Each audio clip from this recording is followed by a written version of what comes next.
Moi, c'est Christophe Lavelle, un des chercheurs qui accompagne cette expédition avec le muséum, sachant qu'on est 4 autres du muséum accompagnés d'expédition. Chacun un peu avec son volet environnement, biodiversité, et moi, en l'occurrence, tout ce qui se mange et qui se boit.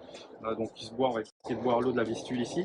Mais par contre, c'est surtout ces écosystèmes qu'on va traverser sont des ressources, passées ou actuelles, en poissons, en batraciens, en insectes, en crustacés, hein, les écrevisses, en mollusques, comme il y a certaines moules de rivière qu'on peut consommer. Tout ça, on y reviendra tout au long de l'expédition et on vous fera des sujets régulièrement là-dessus.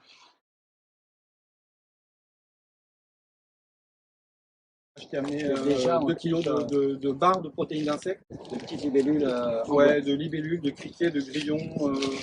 De différentes espèces qui sont riches en protéines. Et avec ça, tu pourras arriver à Paris normalement juste avec de l'eau et ça doit suffire.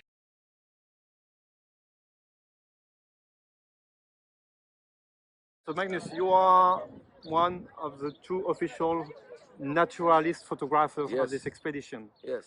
And Just a few days ago, when the adventurer Christophe was paddling or rowing, I must say, there was a group of beavers around him. Just here, so there's a lot of beavers, and you're supposed to eat them. I mean, some times ago, people used to make some cooking with the beavers, but now it's protected. You cannot anymore. But you will find very nice old cooking books explaining how you can cook beavers in Poland, but also in France.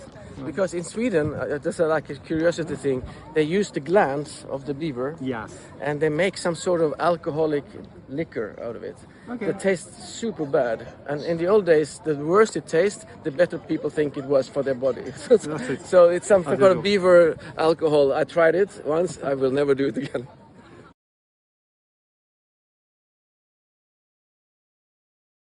Andrea Camastra, qui est dans les 100 meilleurs chefs du monde au classement de la liste et qui est un chef italien mais qui est installé depuis 10 ans en Pologne, va nous parler de la cuisine, des produits aquatiques.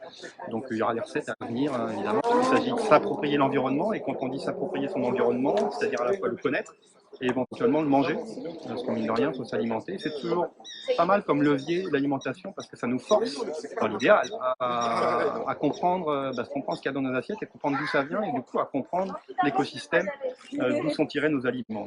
Et tout ça, ça sera dans la suite, à suivre donc sur le site web europalarame.com, Facebook, Instagram, LinkedIn.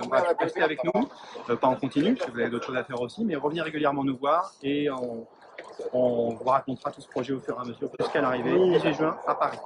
Merci beaucoup.